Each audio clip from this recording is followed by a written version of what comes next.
Welcome, greetings, ladies and gents. We have made it to episode 15 of the SBG podcast, and today I'd like to welcome Mr. Charles Piccione. Welcome. Yeah. Thank you, Jacob, for inviting me. This is awesome. Appreciate you coming out all this way, making it to the countryside over here.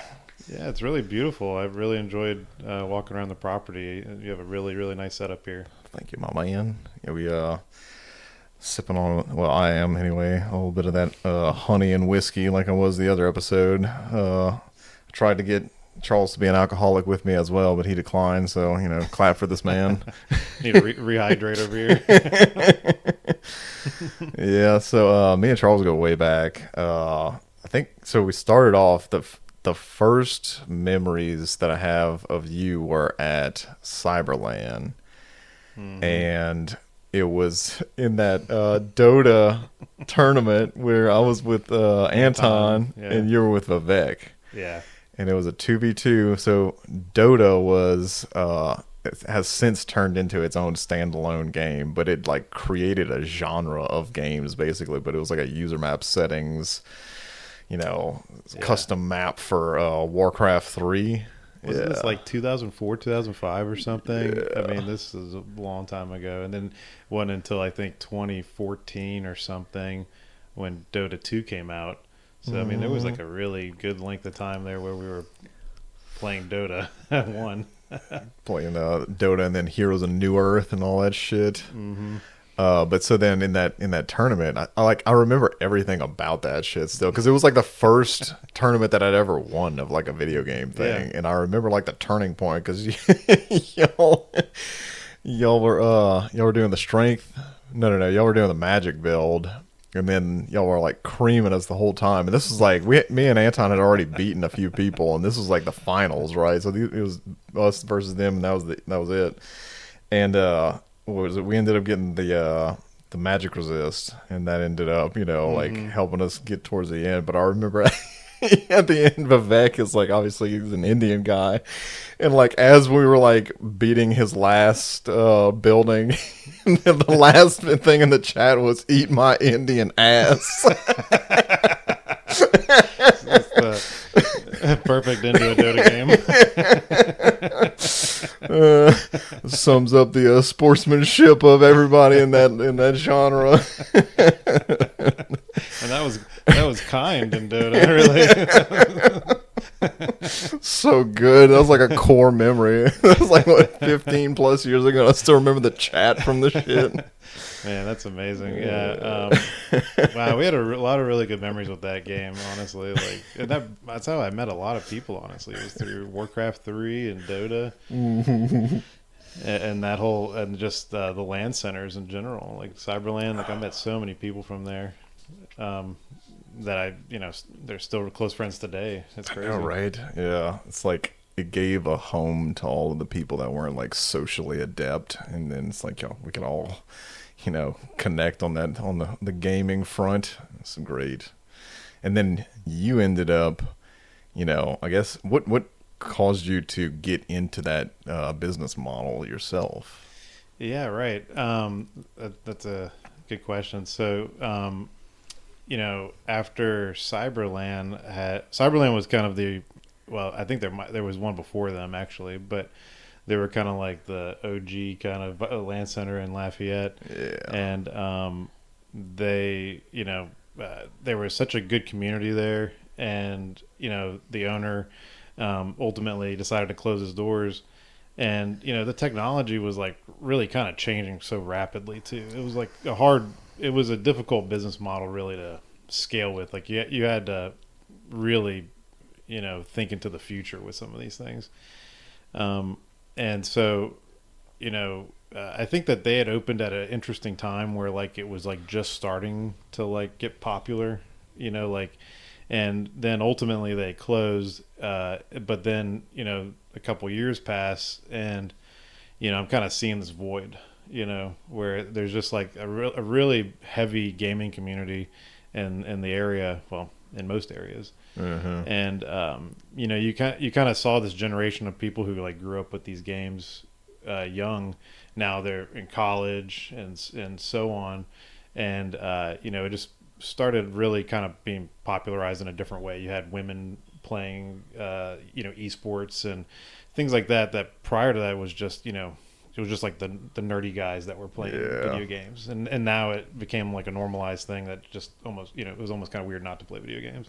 Even the playing field. Yeah, right. And so like the audience really broadened super rapidly, and the technology had evolved. You kind of went from like very simple graphics and very simple things to like way more complex. And I think it like brought like the Nintendo Wii and some of these other technologies like brought in like a really big audience to the genre.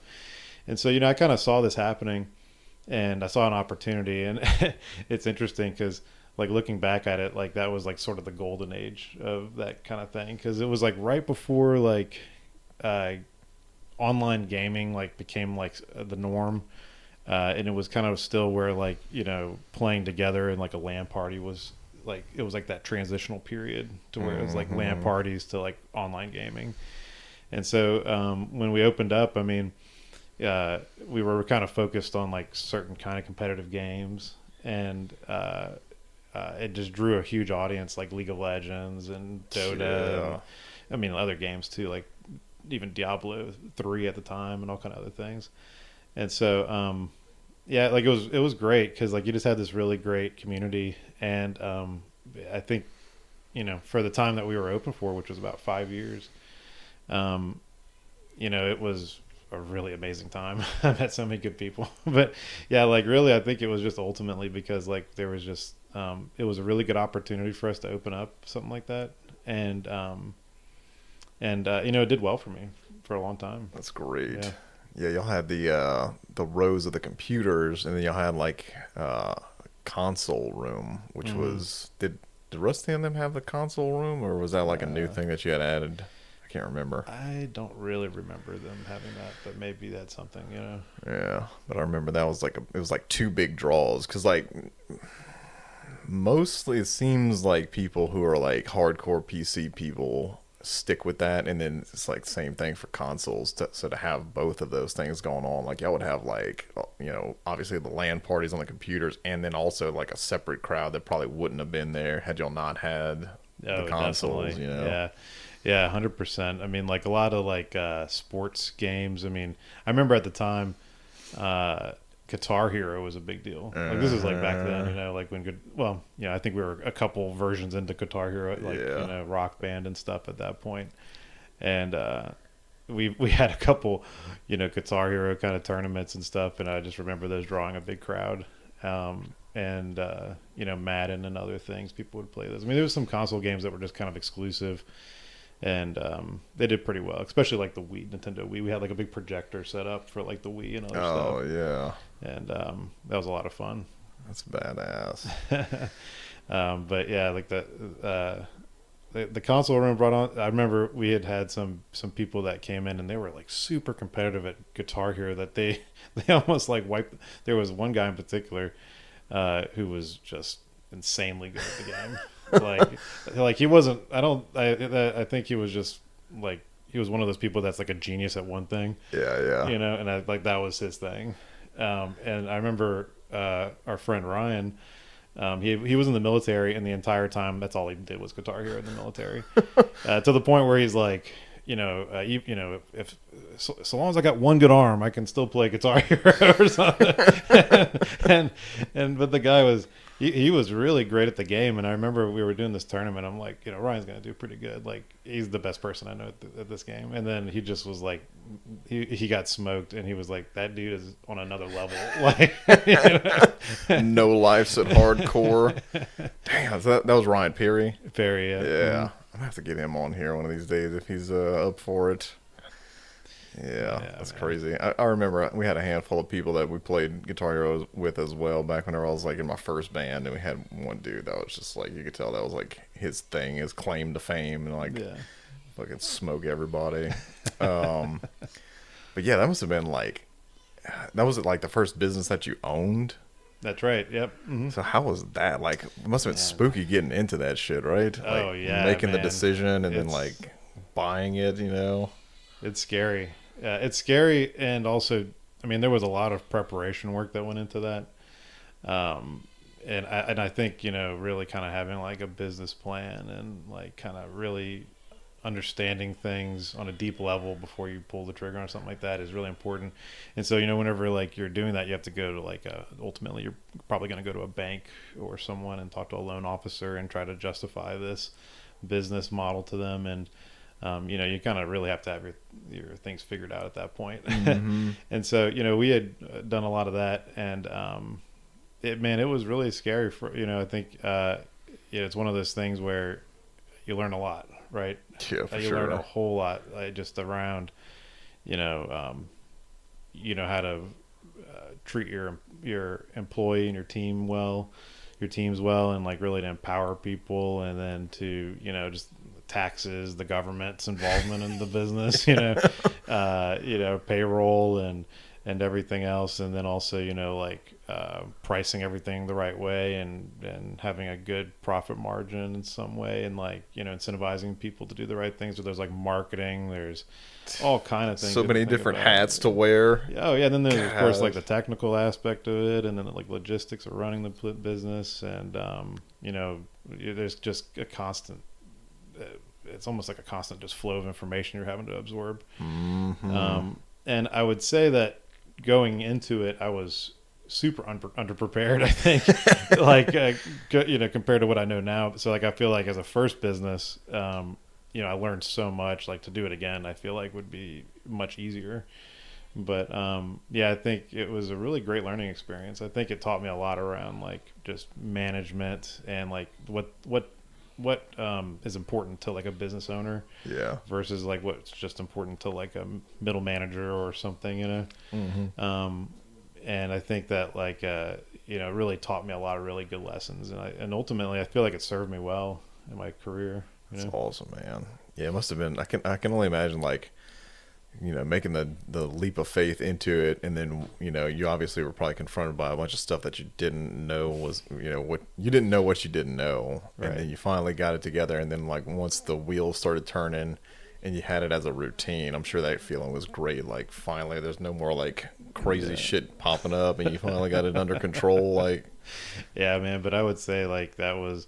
It's certainly a few years after we were opening our doors that you kind of have that feeling where you're like, okay, I think I can, I think I've kind of got my head wrapped around the business, and I can kind of reproduce the positive things, That's awesome. How did the marketing part of it, how did you approach that? Because that's pretty much like, that's the reason that I started this whole podcast, was because I was like trying to learn how other businesses handled that, because I was just, it's just a foreign entity to me.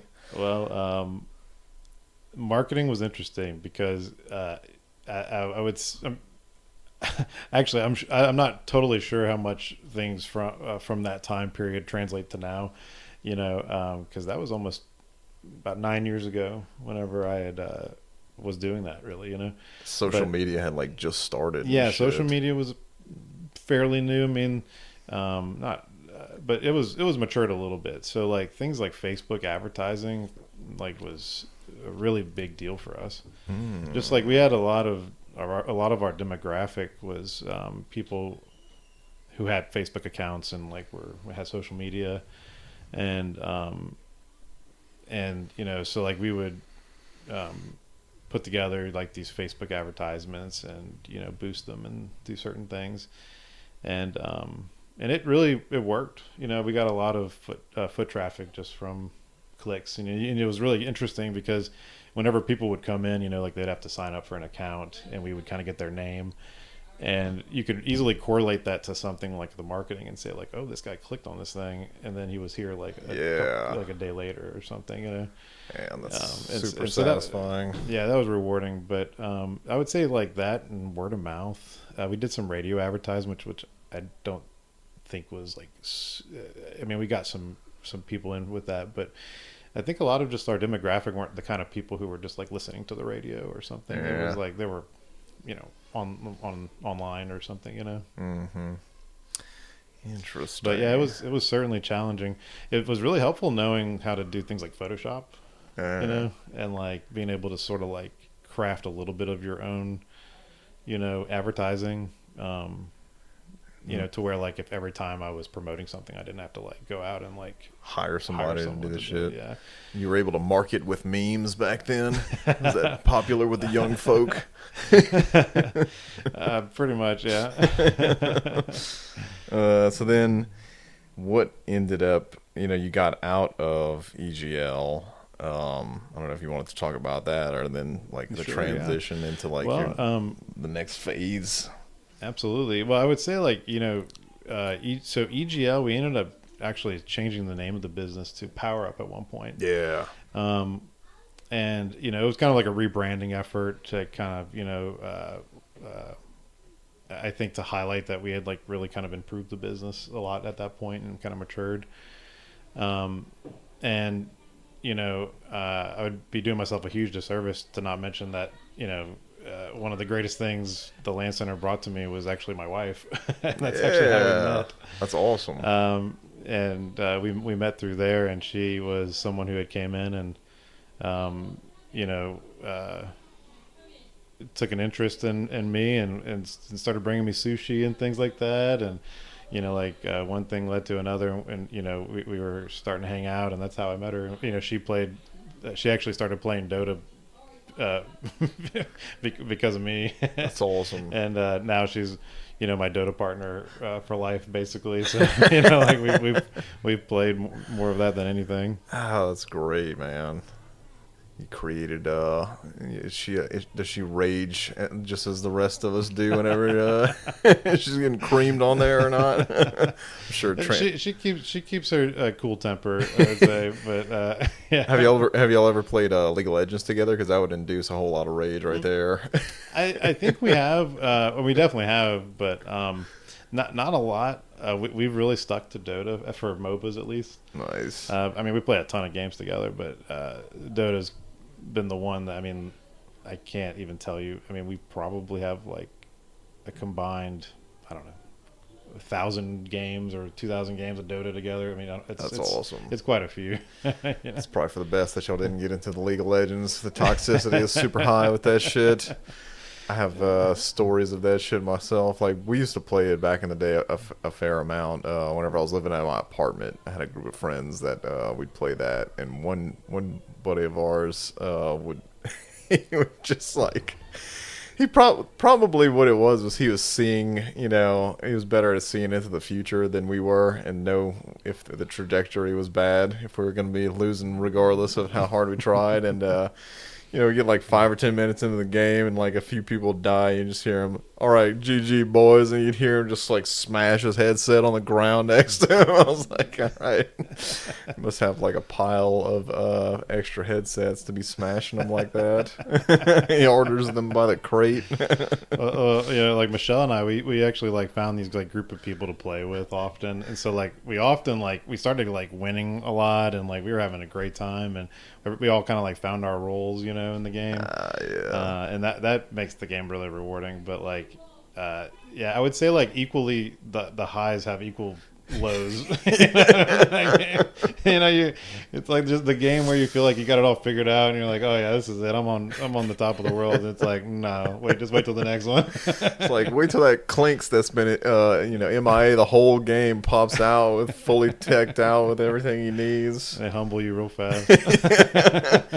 Where's their 5th player been this all? Yep, he's immortal now. But yeah, that's man, great. And so inevitably with the Land Center, like we, I'd met my wife, and like we were kind of starting a life together, and I had kind of gotten the Land Center like on this like autopilot mode, I would say. Like I got into a point where, like my wife even was helping running the business. And I had like really good people like Chance and other people there, like Eric and Chance, and like they almost like became family. Just like everyone there knew each other, and people would come to just see them a lot of times. Like the people like me or them, and it was just to hang out. That was most of the reason that I would go. Typically, was just go and hang out for a bit. Yeah, it was great. Yeah, I mean that's what it was all about. And but I'd kind of gotten like on this autopilot mode, and eventually I'm like, well, I really want to pursue my career in IT. Like I was doing that for a long time before that. Before I started the Land Center, I mean, I got this. It was right when Katrina was happening. Actually, I'd gotten a really good opportunity because like Katrina had wiped out New Orleans, basically, right? And so there were suddenly like there was so many displaced people, and like there was a company there who had a need for just engineers or tech guys, and they were like, hey, look, our customers they're displaced. We need help with this. Like most of our employees are not even able to work. Like their families have had to move out and stuff. So they were hiring and they were desperate, desperate for people. And I was like one of these people who I was really like I had grown up like building computers, and like by this time, I mean I had built a lot of computers, and of course with the Land Center, I mean that magnified. It was. Oh, y'all built all of those? Those weren't like pre-built? No, we built them all. Yeah. Damn. And yeah. So, but at the time, like whenever I was young, I mean, like I was a huge enthusiast with computers. So like I was doing like the thermoelectric cooling plates, like it's like on top of the processor with water cooling on top of that, and getting my like temperatures down to like negative, like 20 degrees Celsius to where it's like crystallizing. Did y'all have to use like a special coolant liquid for that? Yeah, you'd have to like coat it with like a marine gel and stuff and keep it from icing over, and liquid nitrogen stuff. And we were messing around. We were doing all kind of crazy stuff. Damn. And, so me and a bunch of friends would do that. And so inevitably, funny enough, Rusty's Land Center, Cyberland. I was over there one day, and Katrina had just happened, and one of the computers was having a problem, and like I went up and just like fixed it. Like I wasn't just a customer, but like I was just sitting next to him and I'm like, hey, let me help you out. So I like had done something to fix it, and the guy sitting next to me looked over and he's like, hey, you look like you know what you're doing with that. Like you have some experience. And we were kind of talking about like building computers and all the fun stuff I had done, and we were talking. He had done a bunch of cool things, and he's like, "Well, hey, look, I think you should apply for this job." And I'm like, "Okay." Well, and he was like one of these guys that worked at an MSP out of New Orleans. And he's like, "Yeah, you should apply. Like, we're looking for some people. You look like you know what you're doing." And I was like, "All right." And I was in college at the time, and were you at UL? I was at UL. Okay. I was on the I was in the MIS program. So that's Management Information Systems. Okay. Basically, it's like I had done like computer engineering for a little while and computer science, but like MIS was kind of like a mix of computer science and some other things, but. It eventually got called something different, but anyway, that's what it was called at the time. Gotcha. And so anyway, that's what I was doing, and I was like, man, do I go? I'm like, pretty far along, in I think I'm like a junior in college or something at this point. And so I got this opportunity, and I go and apply for it, and I kill it, at the interview, and I ended up getting hired.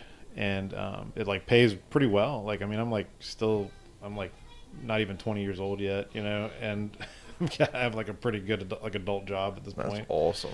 Did you have to move to New Orleans, or were you able to work remote? Yeah, well, what had happened was like their whole staff had gotten displaced to Lafayette from New Orleans. It was a big law firm, but they had a Lafayette office as well, but their main office was in New Orleans. But everyone had consolidated here for the time during that time, and so. They needed some like permanent IT staff here, which I think, the MSP was providing services to this law firm, and that's how it worked out. But they needed someone like permanent for this area basically, and basically be dedicated to that one customer, you know. Nice. And so I did that for a while, and I just took night classes at UL during that time mostly. And you know, they were somewhat flexible, so I was able to kind of do some other things like with school. But yeah, I did that for a while until, you know, I ended up going to work directly for the law firm, and then I went and worked for W Industries with with like Matt and Eric and Michael Johnson, and a whole bunch of those people, and that was like all pre-Land Center. And so whenever I did the Land Center, I was there was a point where I was like, you know, doing that work and the Land Center at the same time, and it wasn't until like a couple years after I had opened the Land Center that I actually went full time at the Land Center. And then I got the Land Center kind of like on its legs and kind of like, you know, doing its own thing. And then I kind of separated myself a little bit from the Land Center. I was like, well, I'm going to go back into IT. I don't want to like lose all this experience I have. I want to build it, you know? Definitely. And so I went back into IT, and I was like, well, you know, I can let the business kind of flourish like while I kind of have like this other income stream, you know? And so that's what I ended up doing. And I mean, it was a good decision, I think. Nice. And that's awesome. Actually what ultimately I ended up working at Techno because of that. But yeah, I mean, and you know, my resume was kind of interesting, I guess, because I was like, you know, this like tech engineer, and then I was like a business owner, you know, all that kind of stuff, and it was like a highly technical kind of operation. So damn, that's great. Yeah, it's like a star-spangled resume for sure. Already a business owner. Yeah, man. And then so you were at Techno for a while, and then I remember whenever they like created the cybersecurity division at Techno, and that was interesting because we had the whole that guy that came from, I don't even know where he came from, but he was like betting Wickman that he could hack into his computer because he was like the cybersecurity specialist guy, and like talked about it an annoying amount and shit. And he could not actually hack into Wickman's computer, so he wasn't as savvy as he thought he was, but he did try a whole lot of stuff. He got to where he tried everything. Like that, you know, there's a whole list of things you can do, and you know, plugging a USB and all this stuff into his computer, and he even went as far as to like set up a camera pointed at Wick's computer while he was gone so he could try and get his password and shit. And like the rest of the office couldn't like divulge information back and forth between Wick and him, so they were just watching him set up this camera while Wick was away and shit just to see if it would work. That's great. It was interesting. But yeah, so you ended up, what were you in? Like, you had gotten into Techno under one, like the IT branch, and then you ended up getting into the cybersecurity through Techno. So then, what made you want to go into cybersecurity? Well, cybersecurity was something that, I mean, which, you know, now, I mean, like my current title is like a cybersecurity architect. And, you know, like I don't know, like ever since I started in IT, I would say like the security aspect of it was something that always interested me. And I mean, you know, I think that you know, I think like sort of like it's almost kind of like there's like a level of espionage to it or something, where like, you know, it kind of had this like really interesting side of it that it's like really was something interesting to me, almost as like a gamer, I feel like, or something, you know. Yeah, for sure. It was almost felt like there was like a competitive element to it. It's like you're just trying to be better than the people that are trying to get you, you know. So that's like you're sort of like, it's like a red and blue team kind of situation, you know. Yep. And so there is kind of like a gamification of it almost, it felt like. But anyway, there was a lot of kind of like these elements to it that really drew me in. And, you know, for a long time, like there was not really a big distinction between like you doing IT work or cybersecurity work. Like back in the day, you know, it was kind of all the same thing. And, you know, security was always like a concern, but like the risks were different then, Yeah. so like you didn't really have to dedicate people to it, and you didn't have to like, the cost was, there was only so much you could really do, and everything about it was different back in the day. You had like these, everything was sort of like within like a closed network, and you could really fortify that with like your perimeter defenses, and like basically you were just trying to fortify a building of of a network, a physical network there, and eventually once businesses really started migrating things to the cloud and started having this like hybrid workforce where you could work from anywhere, laptops, you'd bring them home, you'd go to the Starbucks or whatever, like, so all these things introduced new risk, and then also like the technology that these threat actors use is only gotten better, right? And so they're more sophisticated. The attack surface is like grown exponentially, and so they're like, okay, well, it was just the perfect storm for this kind of stuff. And so eventually, like, I think that, like, whenever I used to work at the law firm, as an IT specialist, I was like a level 2 engineer there, and security was actually like a really important thing for them, because I guess and this was, I guess when was this? It was probably like around like 2007, 2008 ish, around that time, and a lot of businesses didn't really focus on security at that time. Everything was kind of like the Wild West of IT and security. Yeah. People weren't getting crushed by ransomware as much either, though. Yeah, right. There wasn't as many horror stories, like, you could run your business pretty insecurely and get away with it for a long time, without any issue. It just wasn't it was a different thing. But, working for a law firm, like, they just had different priorities, like they had like these contractual obligations, there's like obviously all the legal aspect of, handling data in a secure way and transmitting data in a secure way. And, there's like a lot of digital discovery happening. So things were kind of changing, like it used to be like they would back up like a truck with like a, million pieces of paper, and they would have to, that was the discovery, right? That was how they would produce things. But now, then it changed from that to like, we're just have to download it now. We're downloading it to our server, instead of having to back up an 18-wheeler to the building of boxes of paper, and so anyway, working at the law firm really like opened my eyes, I think, to that field a lot more. So you got to see like, oh, okay, like there is like a business need for this, and like the business is prioritizing it, and I can see like where it was going, Yeah.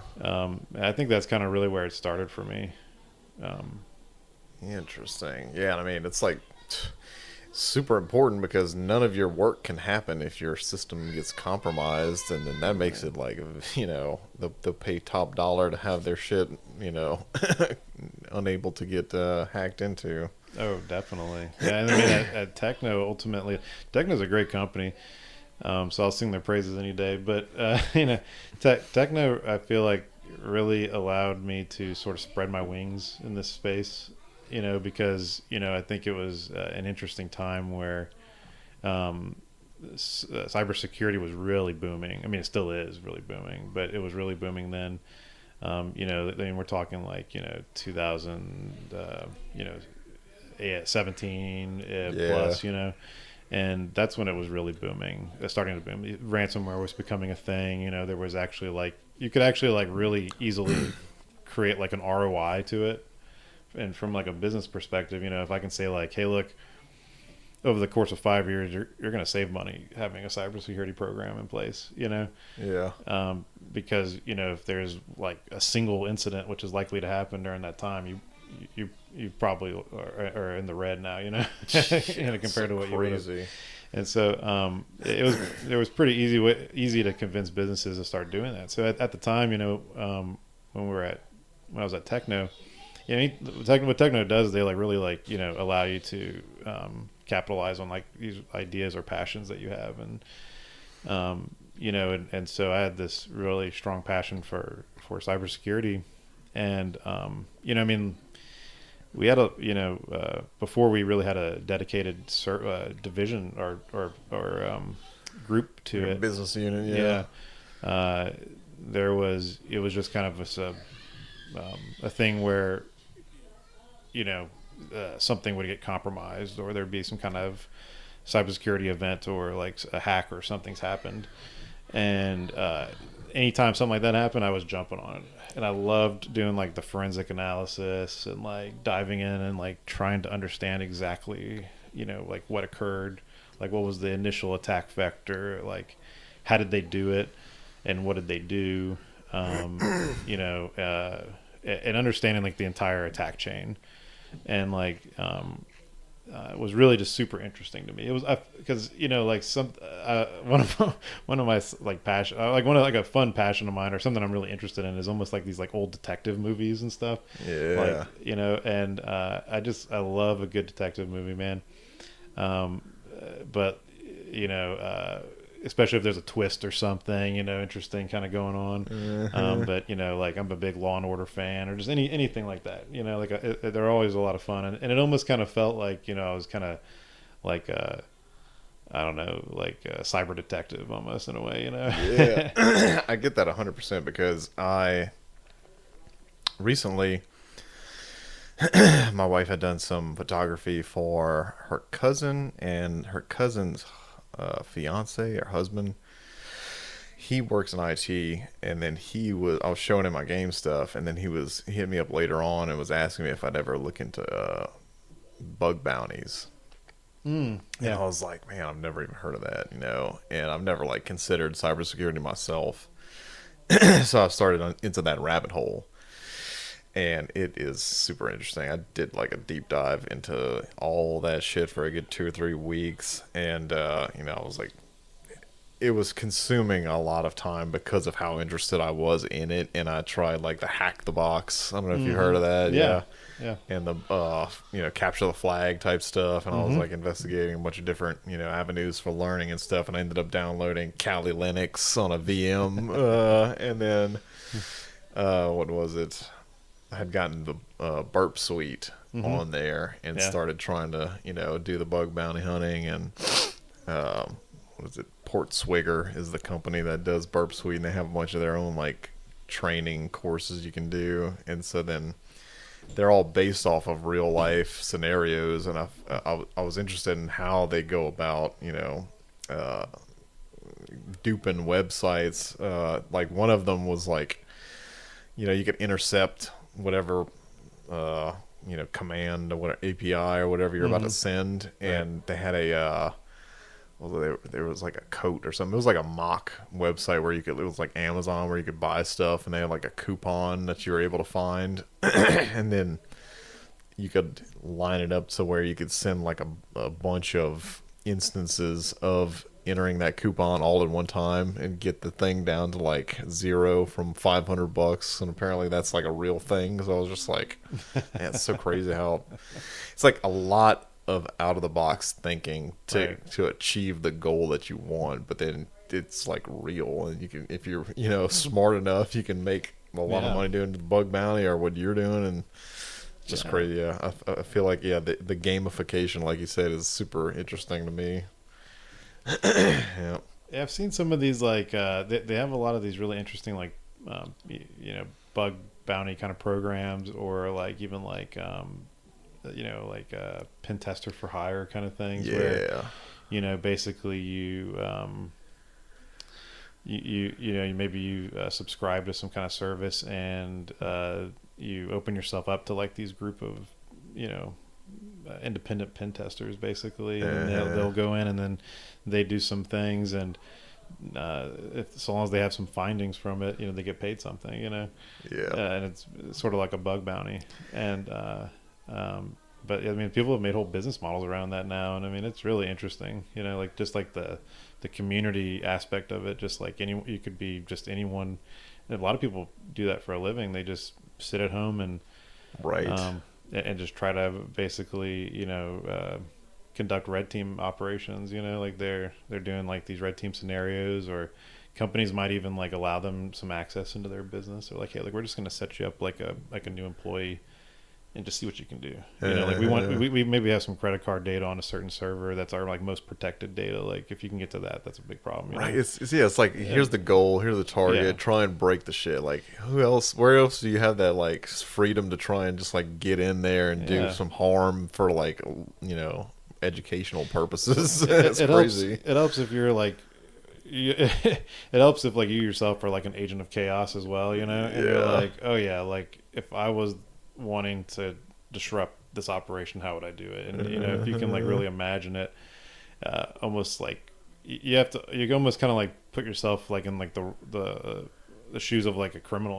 Right. And, it's crazy. And you have to be able to think that way. And it's interesting, like I think like people from our generation have like a easy, like it's easier for us to kind of like embody that kind of person and like think how they would think, because with things like video games, like you're you're doing like things like D&D or you're role playing, it's one of those things where I think it's a lot easier to kind of have that imagination, to think like, okay, like if I wanted to be basically like the digital James Bond, like how am I going to get in here and do like the most material damage possible, or like really get you to where like, you'll just pay me anything to make this go away, right. What I mean? Yeah.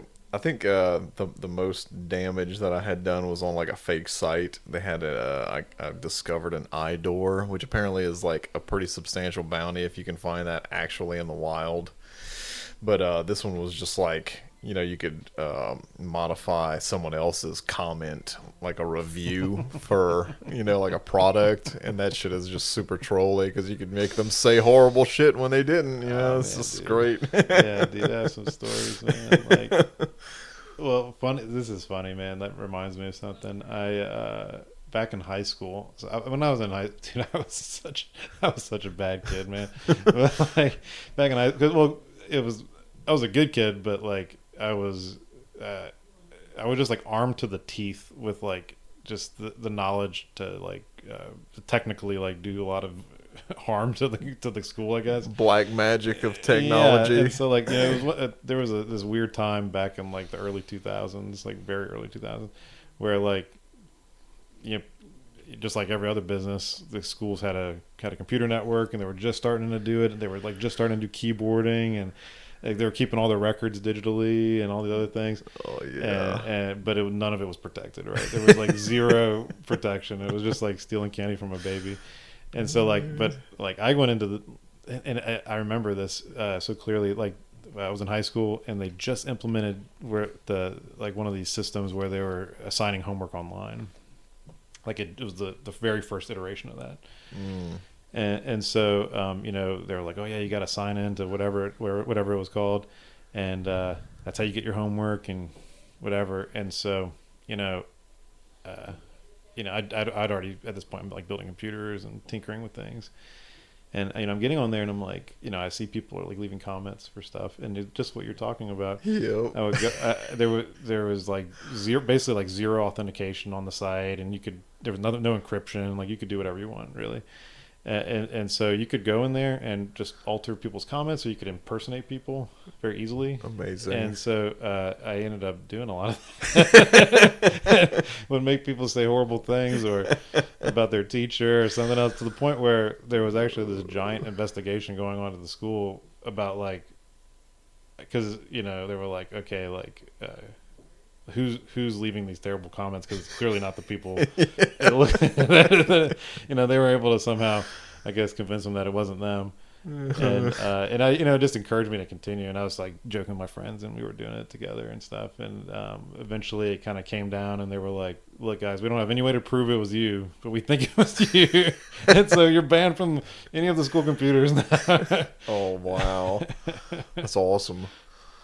Damn, man, we had something similar happen whenever I was in high school. It wasn't like computer hacking, but we had, now this is going to sound crazy to the viewers and yourself probably, we had a teacher that was our what was it, workshop, like wood shop teacher. And I had him for the first year. Mm-hmm. And I was like, all right, this class is cool, not too bad. You get to do some welding and all that bullshit. So I was like, all right, I'm going to take him the second year. Second year I took him. And this dude must have just like been fed up with whatever kind of culture or bullshit he was having to do. And he left one day and never came back. And it was at the beginning of the school year. And he didn't let anybody know. No, like, I'm quitting, none of that shit. So we were without a teacher in that class for like, I want to say half the year before the like staff found out. And it got about as bad as you could imagine it would be.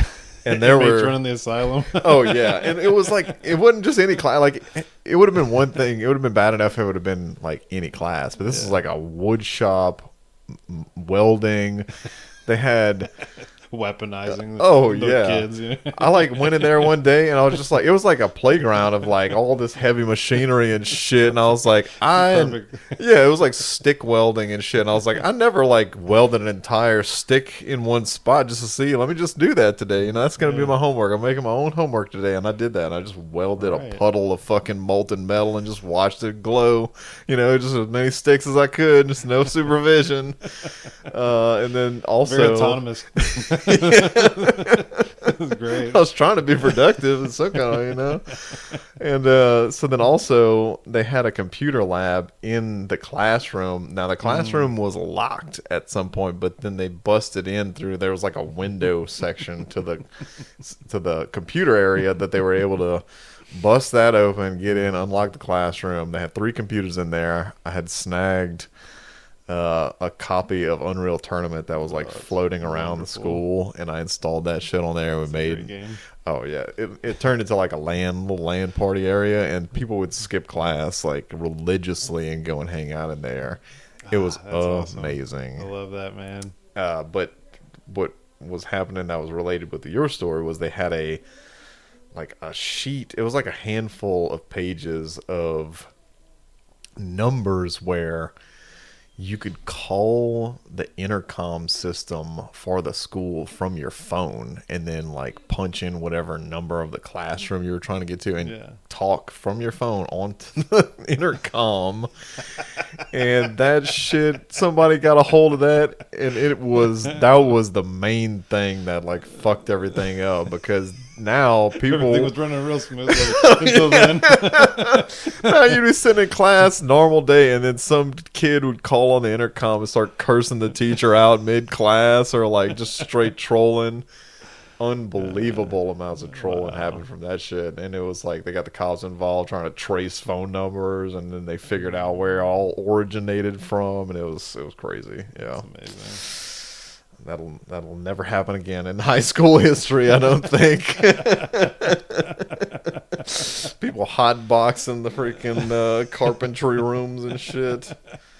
What an amazing time! That's incredible that no one got like hurt or killed during that time. I know, right? Like, imagine like kids, like imagine like what you know now, like like your kids or something. Like, And then the other way that they found out was not only all that, there was just a ton of nefarious activity originating from that area. And then they also found out that, like my parents too, like our first 6 weeks or 9 weeks or whatever, the report card was like, everybody got like a 70 or something, because he like stopped entering grades halfway through that period.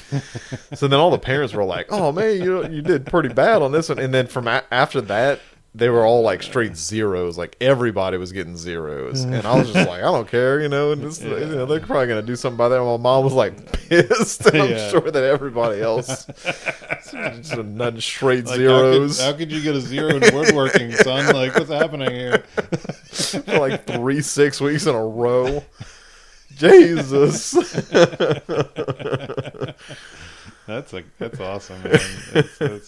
I feel like it's so interesting, I feel like growing up in those that time period, because it just felt like it was just so different than today. It's like the Wild West that we get to tell our kids about. Yeah. I mean, I think it's ultimately better where it is now, where there's at least for safety standards. Yeah, for sure. What a wild time. Yeah. So that's yeah, that's interesting though, man. The Yeah, I used to do this thing, man, where like so after I got banned from the computer, which it's incredible.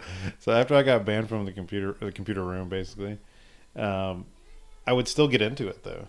And so like I would go like you could go in and you could like check in. There was like a little check-in sheet, and there was like someone that was watching it. But like I guess I don't think they knew that I was banned. They don't really know who I was as a kid. And I would always go in and I would sign in as a dead president's name. I'm like, oh, today I'm Abe Lincoln, you know. And then I would go in, and then no one's like checking to see, oh, like, hey, is this you? Like, you just signing in, and it's the trust system, and you like, get on a computer and do whatever I want, amazing. You could. What I did one time actually was I went in and disabled, like I basically took away like all the permissions to the folders that contain like the lesson plans for the teachers. Oh, and so like there was like a whole couple days, maybe even like week or so after that, where they're just like, look, it's just a free day, we don't have any way to like access our files. We can't like the whole thing's bugged up. Oh man. And yeah, it was really just chaos, and we were playing like little games like you were doing like on the computers and stuff. That's awesome.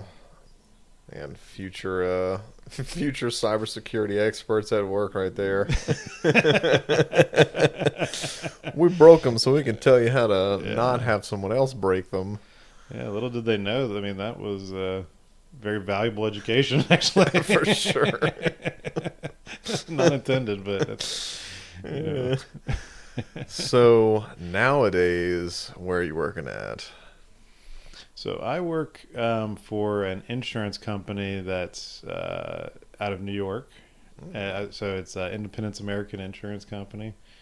And basically like it's what it is it's like a group of insurance companies underneath a holding company, which it feels like it's just sort of like a holding company that owns a holding company that owns a bunch of companies kind of thing, Yeah. And so our holding company that owns a majority stake in our businesses, that like basically our biggest investor, is JAB, and they own other big companies and brands like Dr. Pepper. They own like Krispy Kreme and like Panera Bread and like a bunch of other brands you've heard of, Dang. And so we're just like a subset of their business, basically, that's focused in insurance. And actually, like a big part of our business is like pet insurance and stuff like that. Really? Yeah. And so, but anyway, we I think our pet insurance brands it's the biggest. We're basically the biggest thing in pet insurance in the world by far. But like we have like operations in like Europe and Canada, United States, and all over. Dang. And but like we have like so basically it's just like a bunch of companies that make up like a parent company. So I kind of sit at the enterprise level of these insurance companies, where kind of everything rolls up to, and our cyber program is like a shared resource basically across like all the businesses, which there's about 10 of them, and so like we're constantly going through acquisitions or like acquiring other companies, and they're kind of like consolidating that, like a lot of different insurance types. And I guess I'm not actually very versed in like all the products we sell, I think, because there's like so many. Oh wow. But it's like we sell like microchips, we sell like obviously insurance policies, we have like underwriters, like we work with like brokers for things, we have like all kind of stuff that we do, right? But it's really interesting, kind of like having gone from like, I would say like the SMB market, like the small and medium business market, to like a large enterprise, And so like when I was at Techno, like we were mostly working with businesses that were like under 1,000 employees,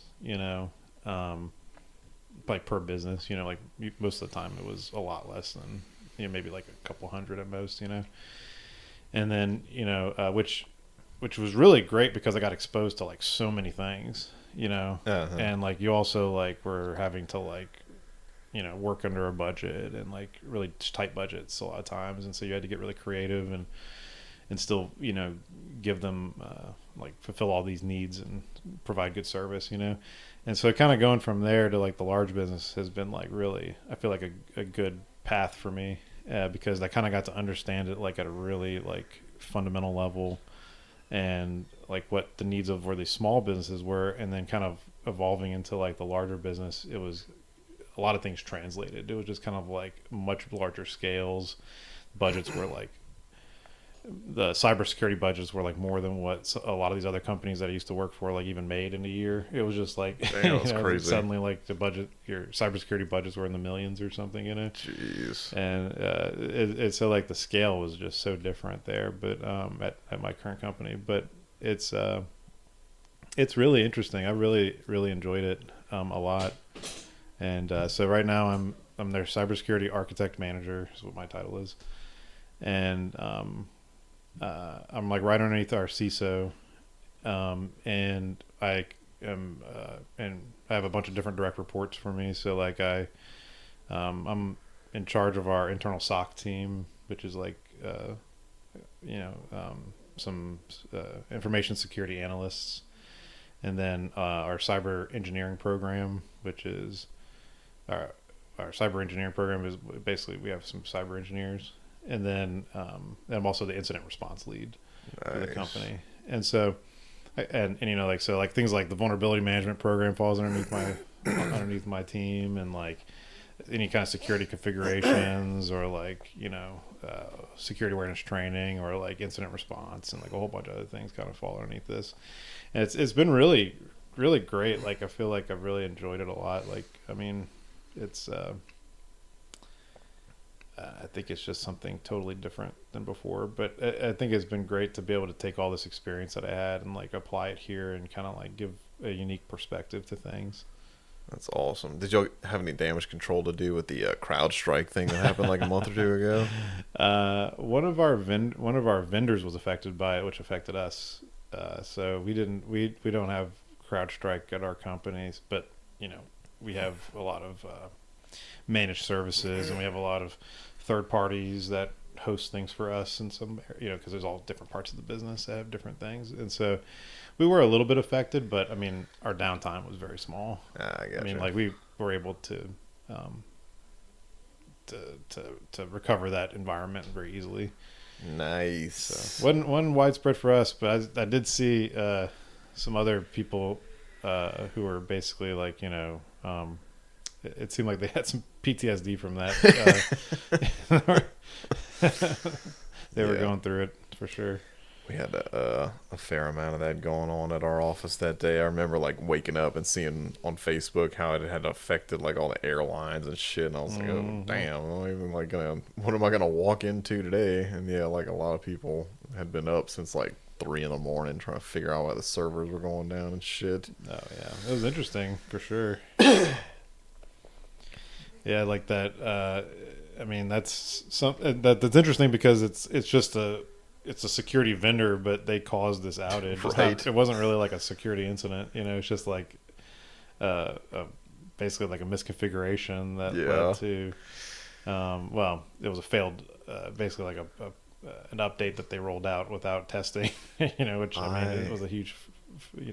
I get anxiety whenever I push updates for my game because I'm like, oh man, am I gonna break something? So I can only imagine like being the dude that accidentally pushed that bitch before they properly tested it. Yeah, I mean it's interesting, because like you end up, I think a lot of companies put so much faith in their vendors, and you don't really realize how interconnected the world is until something like this happens, where like, there's like some kind of supply chain issue, and, I kind of almost see it like that for this, where it's like you have this like really prominent vendor who, imagine like Microsoft or someone, like CrowdStrike's huge. They're obviously, you can see from the impact, they're doing pretty well because they just have some like for your service to cause a worldwide, panic. I mean, you must have a big presence.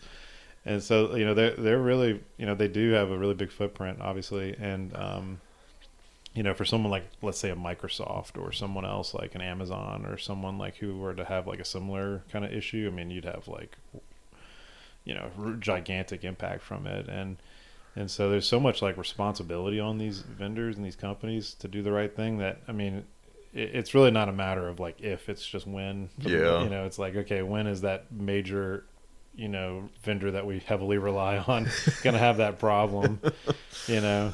And that's where, you know, things like disaster recovery and like redundancy and high availability kind of come into play, you know? Faux show. It's insightful. I've got a little bit of the allergies have gotten to my throat lately. Forgive me if I have to clear my throat 100 times. My wife wants to punch me when I get into that. So let's switch over to a passion that both of us share, which is gaming. Before we got on the on the video, I was discussing deck builders with this man. Oh my God, yeah. And what are some of your favorite deck builders, my man? Well, I started collecting Dominion sets a long time ago, and recently like expanded my collection. So if you're familiar with Dominion, there's like, I think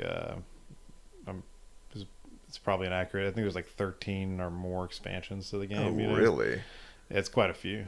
And I think like every year they're releasing at least one or two or something, and they've been doing it for a while. Oh wow! So they're still at it. That's pretty cool. Yeah, they just released one this year, Rising Sun, and so anyway, they're constantly like adding these new elements to the game. There's like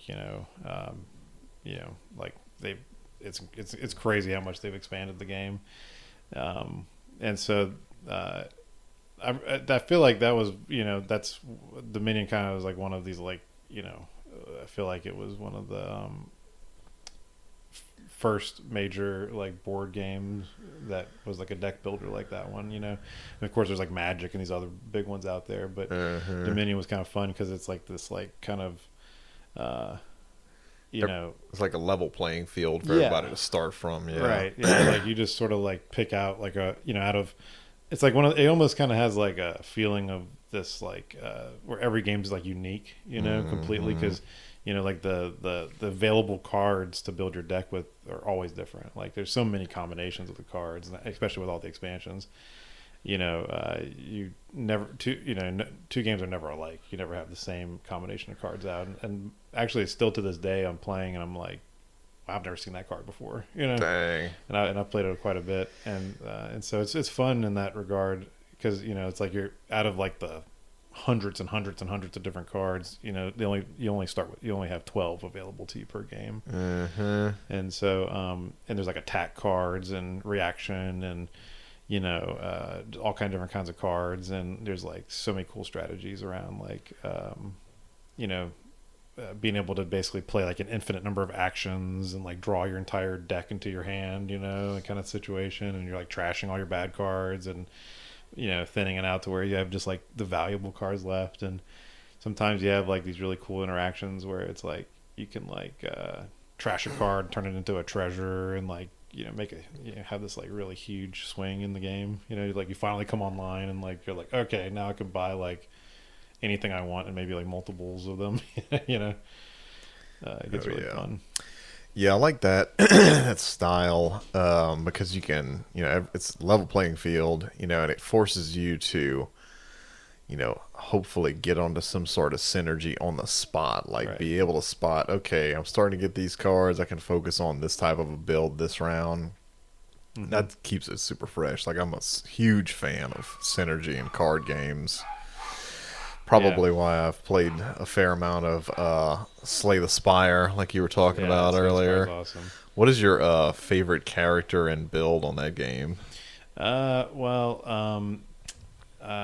just got back into it recently, and they added a new character. It's like the ninja girl character. Actually, the monk type. The monk. I'm not sure what their name is. Maybe it's just monk or something. But it's before that, it was like the little robot guy. He was really fun to play because you could just like stack up like all these powers and energy, and you could just like have these turns that never end. But the monks got so many interesting elements to it that they added for her, like and there's like so much like like high risk, high reward kind of things. It's like, okay, I can like double my damage, but I'm taking double damage Yeah. kind of situation. Or like I can do like a ton of damage, but I'm going to like, if I don't kill them, I'm dead the next turn or something, and there's like all these other mechanics to it, where I found that I think that the monk's probably the most interesting character right now for sure. But I mean, honestly, they're all a lot of fun. There's so many fun strategies with it. I've played the robot a fair amount. I really like the lightning build because you can like stack up. Because that was always a thing that I was struggling with in that game, was like being able to tackle multiple enemies. Yeah. So like his being able to like hit all enemies for multiple hits per charge was pretty tight. But one of the builds that I always tried to get, but I've never successfully hit, was on the Ironclad, the warrior guy, to try doing the whole what is it, you keep your defense, your block, and then you keep stacking it, and then you do the body slam. I've always wanted to nail that, but I've yet to do that. But there's that one, and then there's like a similar build for the robot where you can stack the cold charges on him and do something similar, like your defense becomes your attack. Love that shit. I got that one time. I think I made that happen one time on the Ironclad, and it was a ton of fun. And because there was these cards that would like give you like a crazy amount of block, but just for that, like like there was like some other maybe negative aspects to it, but you could just build up a ton of block really quickly. And then there was like some cards where you could like double your block. Yes. And then you could make it to where if you got like the right relic or like the right other, they had some powers, I think, where you could just keep your block. It was like, okay, I got more block than I have health now, and it's pretty easy to go from that to like 999 block or whatever. Just like one shot a boss. So good. Yeah, I like that kind of stuff. In fact, in Dominion, that's like I love like the attack cards in that game, because like there's so many like fun ways to kind of like piss everyone off at the table. And so there's like these really fun interactions with like the attack cards in that game, because you can like make people like discard a bunch of their cards, or like maybe trash a card, or they gain some garbage card into their deck and stuff, or maybe I'm like searching for like money out of their deck or something like that. And it's so much fun like to do stuff like that. But yeah, I love Slay the Spire is one of my favorite games, man. I used to play like all the time, and then like when it came out on the phone, I was like, all right, this is like a really good like just time waster whenever I'm ready, like if I'm on the toilet or something else, or like just this kind of like in between things. And it's fun to kind of just take a couple turns, put it away, then you could just always resume it later. That's great. You definitely got to try Across the Obelisk, if you haven't heard of that one before. I had been meaning to hit it for a long time, and then I finally picked it up, and it's actually a co-op deck builder that you can play, where, because it's like a party of 4 characters, and so then if you have 4 people, you can all be in there, or you can control 2 and your buddy can control 2, but you have different classes that you can unlock and then put into the lineup. So if you want, you could have like all mages, or like 2 mages and 2 warriors, or a healer, and like it's like a WoW class setup, right? And you can level them up, and there are talent trees for them, so you can like spec into like fire and just have 2 fire mages and do some different stuff. That's the most success I've had, was with the 2 fire mages. But it's super cool because you have like a map, and I think it's like 3 or 4 acts. So then each map is like an act, and then you get to like you start off at a town. You can like buy, if you have like a certain type of deck that you're going to want to roll, you can like beef it up all in the town before you even start the run. So you have like your deck pretty much constructed. Like, okay, I'm going to go a fire deck or whatever, and then you go through. And different bosses have different like strengths and weaknesses. So then if you per act, if you want to like retune your deck to make sure that you're good for this guy coming up, then you can do that at the start of each act. And that's interesting. And also there's like quests like as you're going through, you'll see where the quest markers are, so you can kind of get to where. And it might be to like unlock a new guy. You know, you'll pick it up in this act and like finish it in the next act, stuff like that. Yeah. Very cool take on it. But Cool. I picked it up so that I could study that game, so that I could work on my own. Is it like deck local builder. co-op or like online co-op or Online. Oh, that's cool. Yeah. That's nice. And me and my wife are both big gamers, and so like we're always like looking for fun co-op games to play. And we have other friends that we play with that like certain games, and so that's good. It's a good recommendation. I'm definitely going to pick it up. For sure. Check it out. That's awesome. Yeah, I had it was that, and before I picked that up, I was on Balatro. Which, have you ever heard of that one? What's it called? Balatro. I don't think so. It's a poker game, so like standard type poker Mm-hmm. in a deck builder format. Oh, that's interesting. Very addicting because there's different decks that do Yeah. different things, and Okay. it's all built around like standard poker hands, right? And then like each each number of the card is how many chips you get, and you have like different multipliers and stuff. But where the builds come in are the jokers that you get, and they all do different things. And so you could have a build that you just, you end up synergizing around like full houses or like straights, and maybe you can complete a straight with 4 cards instead of 5, and there's multipliers on that. That's cool. It's very good.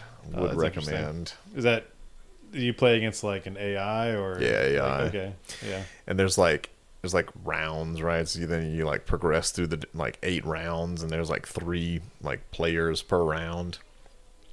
And then once you beat the 8th round, you go into like infinite mode. Mm-hmm.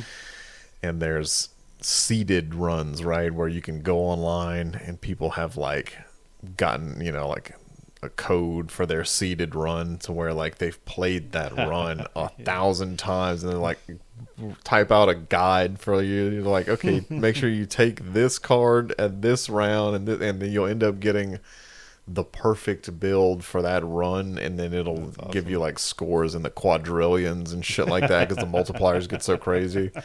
Because you can get it to where there's cards that will there's like, you can take a card and you can modify it with certain other cards. So then you can like make a card like, if you hold it in your hand, it'll give your multiplier like 1.5 times whatever the multiplier is.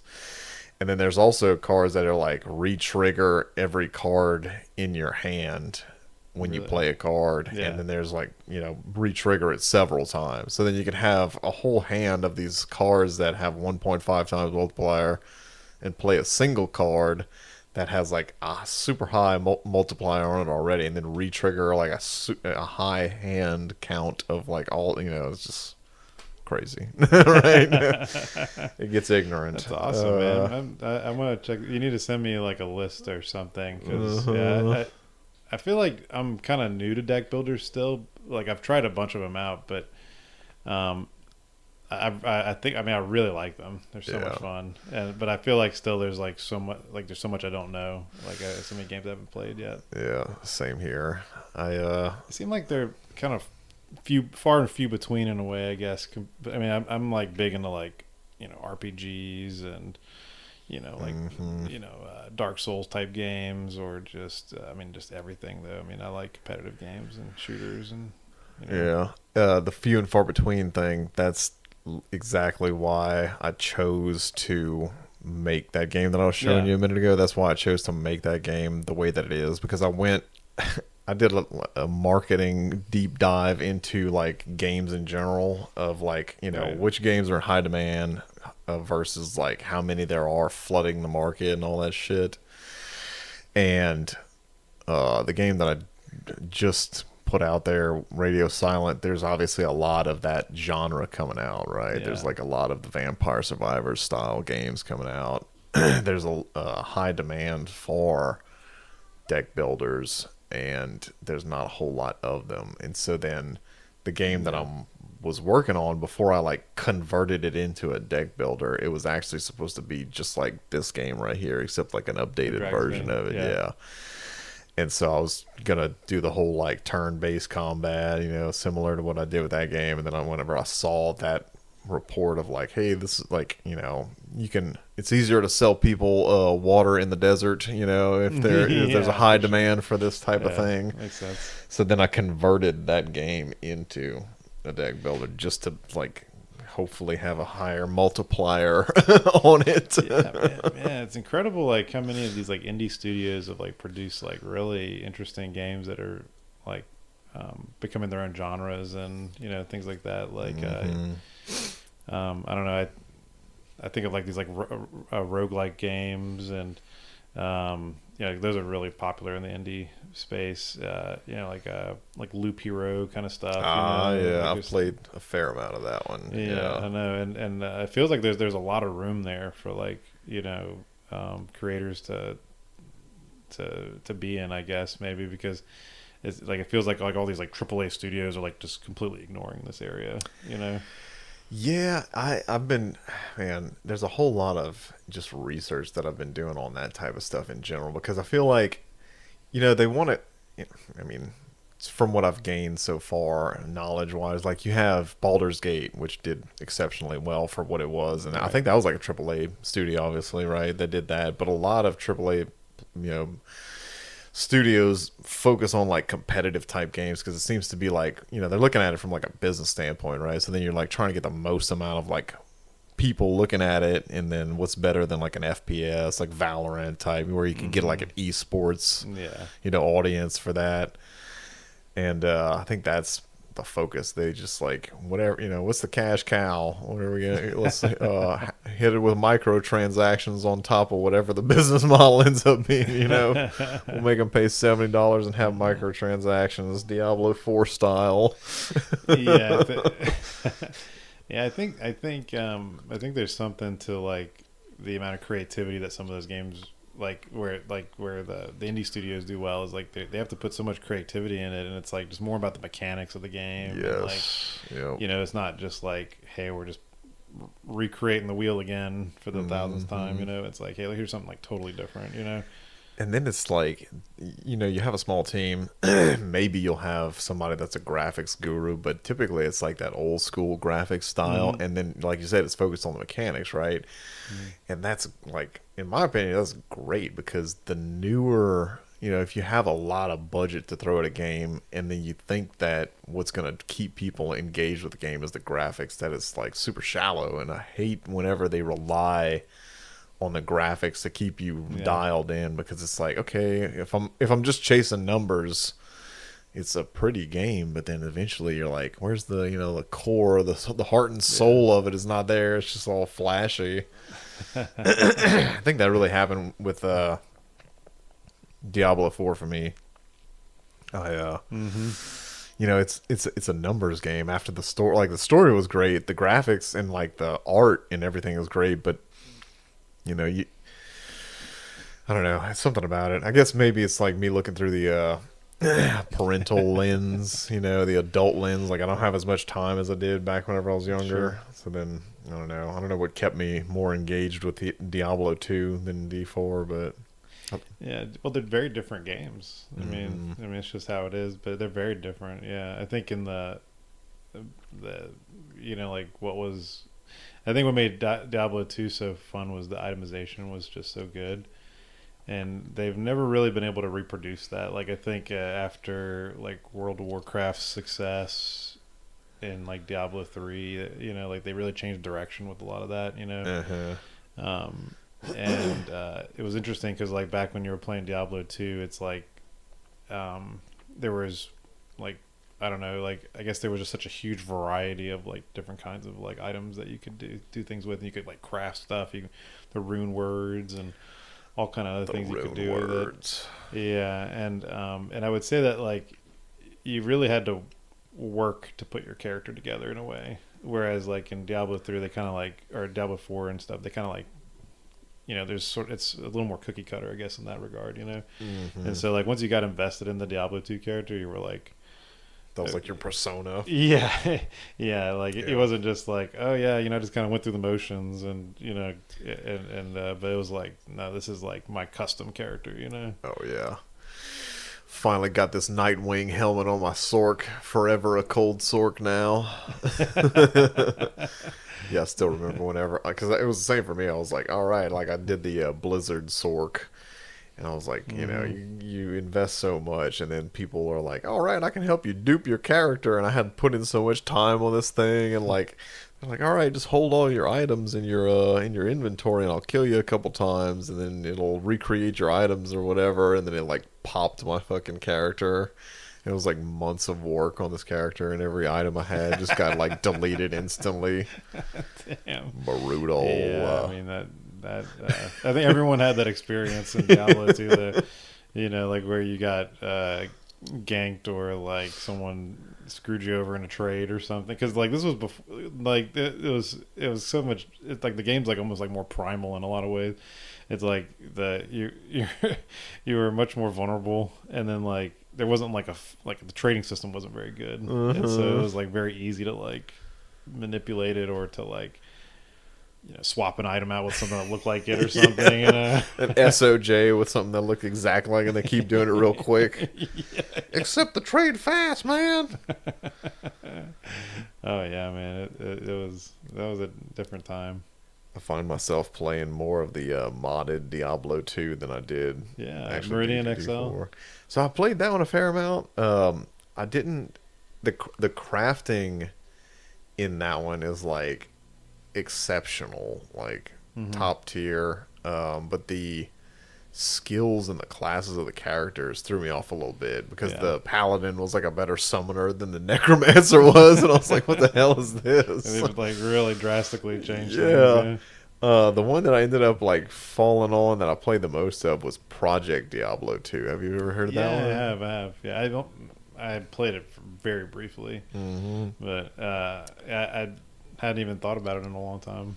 I guess I don't know if they're still updating it. Oh, they are. Yeah, they just came out with a new league or whatever recently. But yeah, I really like that one. The trading system was really good because it's done through the browser, just like Path of Exile was doing, where you can like type in like a query of like I'm looking for this and like list your items and shit. So that was super cool. But they have like a currency that's similar to Path of Exile, to where it's like not just high runes of the currency, it's like these shards, and the shards are used to like corrupt items like you do in Path of Exile. So you have that risk reward, and sometimes you get like a 2+2 skills on an arachnid's belt or something because you corrupted it well. Super crazy items. That's man. Good times, man. I love that. It's so much fun to have like that kind of system in place where like, you know, the possibility, it's almost kind of like gambling. Yes. But it's, you know, it's one of those things where like once you finally pull it off and you got that good item, and sometimes it's not even what you wanted, but you're like, well, this, like you said, like I'm a whatever now. Like I found this really great item for a lightning sork or something, and it's like no matter what I was doing, like that's out. I'm trashing all that. Like this is who I am now. Build a whole new character based off of this one item you just crafted. Faux show. You're like, God damn, like this is like one out of a million thing, and it's like, well, this is just Oh yeah. Change course immediately. Endorphins rushing in. Yeah, that was really fun, man. I enjoyed that. Then they had like I remember there was like all these websites where people were like what was it called? D2 JSP. Yeah, the JSP system and everything. So good. Yeah, that community was crazy. And man. Then I mean it's but it, you know, that I think a lot of the people that were working on there didn't really stick around with Blizzard, or they got disbanded or something. And I think they probably like lost a lot of that creativity and in that process. But I mean, a lot of those people went on to do some really amazing things. You know? Yeah, the team that did D2 went and made what is it, Hellgate London or something like that. There was like a second game they made like Hellgate. that. Yeah, I remember that game. And I never went and played it, but it was supposed to be like D2 in that genre, and I've been meaning to actually try it out, but it was fun. But when it first came out, that game was insanely buggy to the point where it was very difficult to play. But really? For the time when it worked, which it did at times, the problem was that it was like a server issue. It was like a network issue. Oh, really? Like there was like a lot of issues with I think the server and sort of like the stability of the game. But ultimately, like, yeah, it was fun. I remember playing it with like Ryan and a few other people from the Land Center, and we had a good time with it. But I remember that being like really short lived. I think they actually ended up turning off their servers for a long. But I think it maybe had like a resurgence or like a remastered version or something that came out. But at one point they just were like, no, I guess I don't know. It didn't make sense to keep it running anymore. They woke up one day and they were like, you know what? Fuck this. This ain't where it's at no more. Fucking yanked the cord out the wall. Had you heard anything of that Concord debacle that has been transpiring? Yeah, I did hear some of that. That shit has made me laugh more days than I thought it would. I like didn't pay attention to it at first until I saw it like starting to catch on fire, and then I really fast. Then I really started paying attention. For those of you who don't know about that, it was supposed to be like Sony's Valorant. It was an FPS competitive shooter, and then I don't know really what happened. They ended up doing some bad game design or marketing moves, or trying to just like Overwatch was the dominant player in that field, and or Valorant, right? You know, it's like how many of these types of games can you really put out there for people? They like monetized the game in a terrible way, I think. Oh, really? That was the big thing. Well, there was a lot of problems with the game, but like they had made it to where Overwatch is free to play, right? Right. And so this was not free to play. You had to pay to play. And then there was also like microtransactions in the game. And, like everything was behind a paywall of some kind. And it was a huge money grab kind of situation. But also at the same time, like all of the game design was like either completely like ripped off of something else, or Guardians of the Galaxy, or like it just like didn't make any sense. And it was just like, I don't know, the game had some problems. And it was really unfortunate for probably the people working on it, because it's like, I mean, you wouldn't want to put your name on that, I think. Cause man. It was like an epic, the $100 million fail. The numbers I've seen with how much money they lost on that, I don't think it's really known yet, like really what they lost on it. But they lost, I forget, like was it 8 years of development or something like that on the game, which is enormous. And I think they kind of missed the boat in a lot of ways. Like I think when they first started developing it, it was like, okay, like this shooter MOBA genre is like a thing. And then by the time it came out, I mean, it was like, you know, it was like you said, dominated by other players in the field. Yeah. And so it's like, you know, I mean, and I think the game actually was pretty in the graphics, if I remember right, but it just had a lot of issues. I didn't probably like you. I didn't really like pay attention to it until I saw all the drama. I mean, you know, when I saw, because the way that they were like putting out the marketing about it was through these like short clips that they would make like little movies. And when I saw that, I thought it was like an animated like series that they were trying to spin up, and it looked like just a knockoff of Guardians of the Galaxy. So even from that standpoint, I was like, "What the fuck is this? Like, get this ad out of here!" And I didn't even realize it was a game until I started seeing that. I was like, "Oh God, I don't even want to watch it as like a series, not let alone pay to play the shit."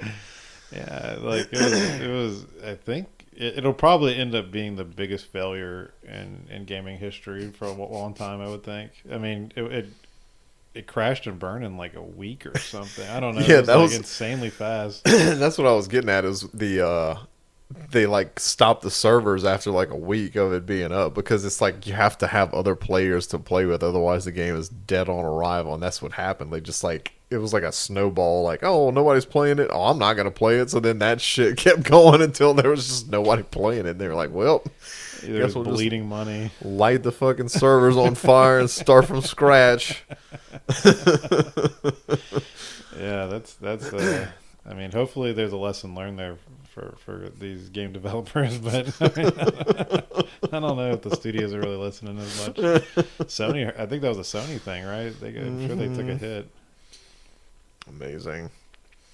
Well, do you have any final words you want to tell the people of the internet right here? Well, if you want a basset hound, I highly recommend it. Me and my wife have two wonderful basset hounds, and they're like the best thing in the world. They're so funny and like goofy, man. I'm a big dog dad. I'm a basset dad, basically. Easy. So, man, I love basset hounds, and yeah, like I don't know, like the life that me and my wife have created for each other. We really have it good, man. I've That's been awesome. just super happy, super happy. She's wonderful, and I mean, just everything about our like where we are right now. I've been feeling really good about it, and I'm really thankful for you inviting me onto the show today. This was really interesting. I love talking like this. This was I don't know. It was so much more relaxing than I imagined it. I guess I don't know. Right? It's not really like being put on the spot. It's just like bullshitting with the camera Yeah. on. Yeah. Yeah, no, it was. This was great, and I love your place here. This is a really cool setup. Thank you for inviting me. Appreciate that, man. I'm glad you came out. I've been, meaning to hit you up, and I'm glad it finally happened. So this is great. Oh yeah, no, I'm glad you did. We need to definitely hang out again like this. This was awesome. Hell yeah. Well, cool, man. Peace out, everybody.